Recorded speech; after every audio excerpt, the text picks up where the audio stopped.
Hello there guys, and before we get to the actual video, I just want to take a moment of your time to remind you that we do have an active giveaway happening on the channel.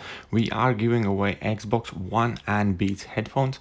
All you have to do to enter the giveaway is subscribe to my channel, subscribe to Trill Era channel, who are sponsoring this giveaway for me, follow me and them on Instagram, and have this or any other of my videos shared at least on one of your social media accounts. And that's it. 3 simple steps will take you a minute to have a chance to win this wonderful Xbox and Beats headphones. Super easy to enter. All the links will be left in video description below to help you out do it quicker. And that's about it. I will be doing the draw live on this channel as soon as we reach 20,000 subscribers, so do not hesitate, hit that sub button, tell your friends, tell them to hit the sub button and follow us on Instagram, and perhaps you will be the lucky one to walk away with an Xbox One. So in today's video, we're going to be taking a look at Luke Cage. Now, this is one hero that has been somewhat forgotten by community in recent months, I believe, and unjustifiably so, because I still believe he is extremely valuable workhorse of a character. He might not be the flashiest champion with what he does, but he's always really sturdy, really solid champion that's going to help you clear a lot of content. So first fight, we're just going to speed up through the Winter Soldier fight in Realm of Legends to measure out his base damage output. Now, keep in mind, this is without suicides, without boosts, and having class disadvantage on Luke Cage, so his damage isn't going to really shine here. The way Luke Cage works is that his damage increases for every debuff opponent has, so the more debuffs we are able to stack an opponent, the higher and the harder we can hit. However, it still is not the biggest or greatest damage output. However, one thing he has going for him is his stun loops. As we can see here, we're pretty much spending entire fights chain stunning this Winter Soldier, and we're going from stun to stun to stun, and we are able to maintain it for a fair amount of time. So his level 1 has like 57% chance to stun opponent, I believe, and that is increased by 10%, I think, for each debuff opponent has on them.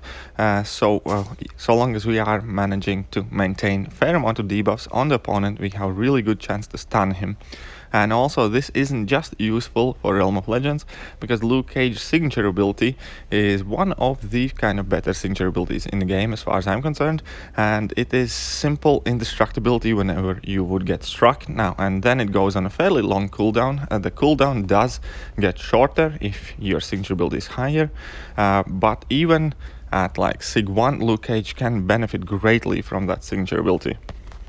So real quick, before the fight is finished here, Luke Cage's exhaustions basically increase his damage output. They also reduce opponents' critical chance, and they also reduce their power gain by 25% from any kind of external power gain source. And his level 2 can convert these exhaustions into concussion that also can reduce opponents' ability accuracy by 25% per exhaustion. I am typically not a big fan of level 2 if I'm not running suicides. If I'm running suicides, I typically rely on my level 3s, and level 3s do place 4 concussions on opponent, 4 exhaustions on opponent, which kind of increase your damage output by a fair amount. But anyway, so first thing we're going to check out is against this 6.24 Hyperion, which we all know can be a real big pain in the ass. However, Luke Cage just tackles this matchup really generically. By keeping up his exhaustions, we pretty much can absolutely negate Hyperion's power gain. So keep in mind, each of my exhaustion debuffs is 25% reduction on Hyperion's power gain. So if we have 2 on, we're reducing it by 50%. If we have 4, we have completely neutralized the power gain Hyperion has. And yeah, so Hyperion all of a sudden is kind of like a very tame matchup. He will gain some power, sometimes more, sometimes less, but for most part that reduction of the power gain Hyperion has just opens him up just enough for you to have really fluid, really easy fight against him. You are not afraid to push him to like level 2s, and even if you happen to eat a level 3, your signature ability will save you. So Luke Cage is pretty much a perfect counter to Hyperion in vast majority of the cases. And yeah, I forgot to mention that it took us over 300 hits to kill that Winter Soldier, but that was with spamming level 1, which is not his highest damage rotation. We could get that number down a fair amount, but I wanted to showcase his chain stun loops more so than how hard he can hit. If you want to go for max kind of damage per hit, you probably want to rely on your level 3s and level 2s. But yeah, so he isn't the hardest hitter in the game, but he is not really a pillow hands champion anymore either, because for each debuff his attack gets increased, the more aggressive you get to play, the harder he can hit. He's not going to produce any magical numbers, but those numbers are still solid nonetheless. So now against Hyperion, we just ate his level 3. We are still at 100% yellow bar, haven't taken a single point of damage in this fight, even though we ate the level 3. Because of Luke Cage's signature ability, and now we're just gonna go in for the kill. He has like 7% left. We are still fully healthy, and as we can see, the timer would pretty much refresh soon anyway, so if we would have to eat another level 3. We could in a very short amount of time. So yeah, 141 hits, but we finished with a full bar of health, sorry. And now we're going to go up against Life Cycle, so this is 621, and just to kind of demonstrate again how easy it is to use Luke Cage in vast majority of the matchups, because you can simply chain stun opponents for as long as you can. If you happen to hit level 3, it's not a big deal, and you can just carry on as if nothing happened. Additional point to mention is that Luke Cage is in fact bleed immune, so that immunity always comes in handy as well, because he's able to tackle stuff like biohazard, like bleed nodes. He's a really good opponent for Morningstar and pretty much anything related bleed, because he has a basic simple full on bleed immunity. But yeah, as we can see here, Kamal Khan has been on 3 bars of power for quite a while already. However, we're still pummeling into her without much problem. And as I mentioned before, if we happen to eat a level 3 from Kamal, like we do just now, we have absolutely nothing to worry about. So long as Luke Cage is duped, his signature ability is gonna save you, you're gonna take no damage, and you can return back to your normal rotation. Also, like a nice added benefit to you is you nearly get a full bar of power from eating opponent's level 3, and that kind of like throws you right back in the space where you want to be to start chaining your special ones and kind of take care of that. So now we just need to kind of get through that life cycle node, make sure she's knocked down before we inflict any damage on her. So we basically just want to play as normal, throw level 1, make sure she's knocked down and stand, and now we can finish her off. Very easy, simple fight with Luke Cage. So as a character itself, Luke Cage is very easy to use, not confusing. You don't have too many things to worry about. Only thing you kind of want to keep an eye on is how many debuffs you have on opponent, and that will affect how effectively you can reduce their power gain and how hard you will hit. It is a champion where you want to play as aggressive as possible, and if you happen to slip up and eat a combo in the face, your signature ability will save you. Or if you are a bit more confident, you want to play a bit more risky, you can just purposely push opponents level 3 and completely ignore that kind of aspect of the fight and just chain stun them to the wall.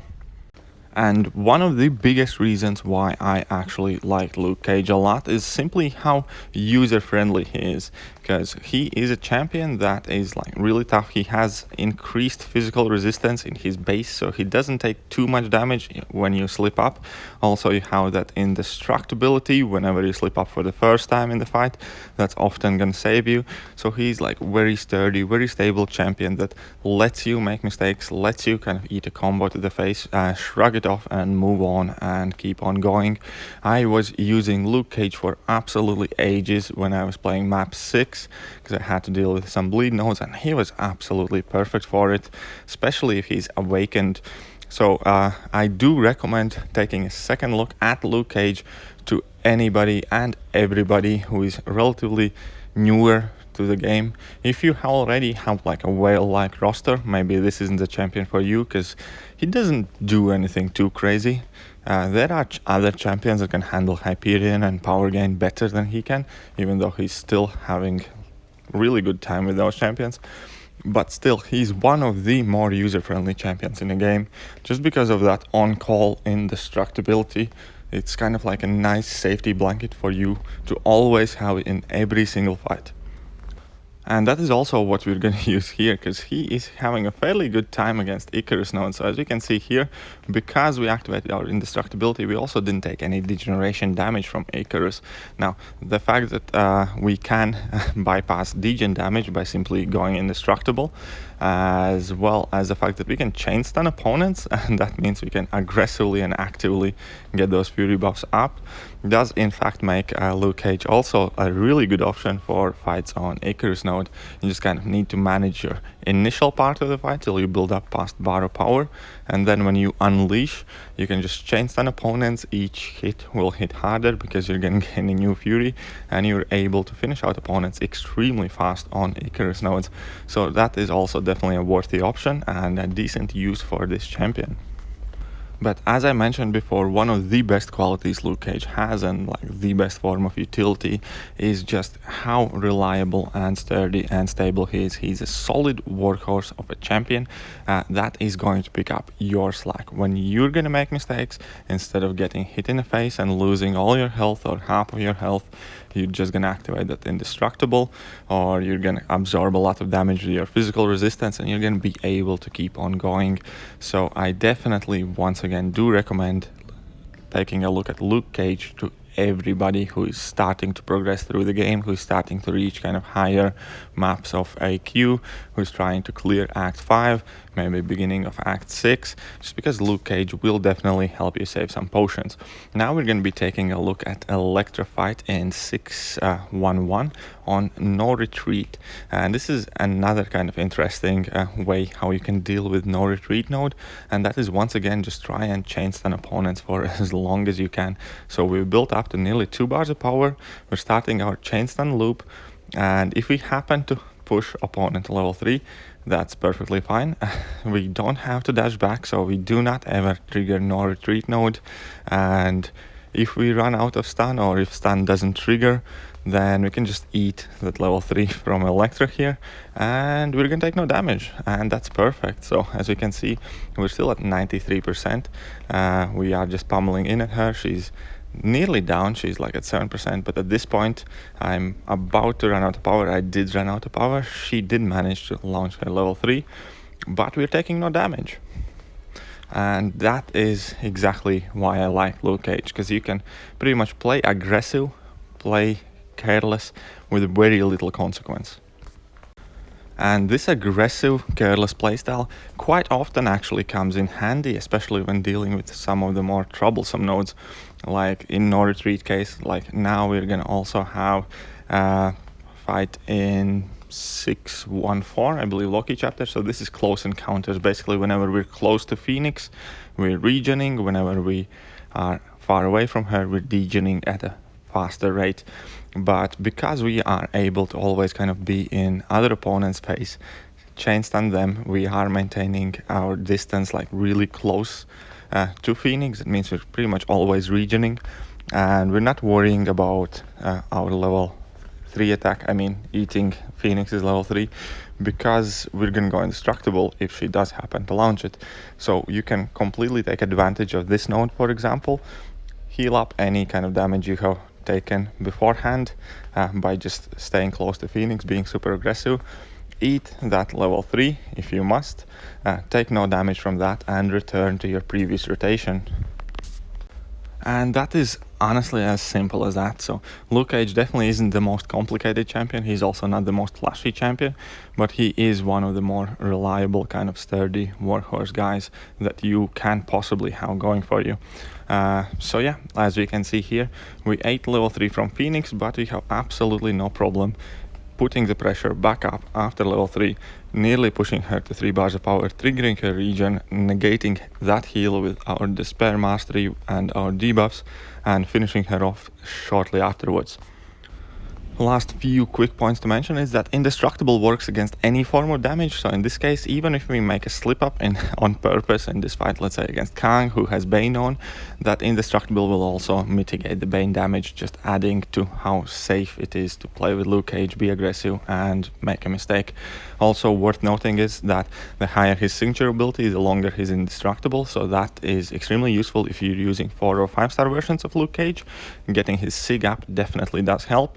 But that will be more or less it for today's video. I hope you guys did enjoy it. I hope you guys kind of are gonna take a second look at Luke Cage if you hadn't considered him to be any decent champion so far. But yeah, if you like the video, hit the like, hit the sub, share it with your friends, share it with your alliance mates, and I'm gonna catch you guys soon. Later.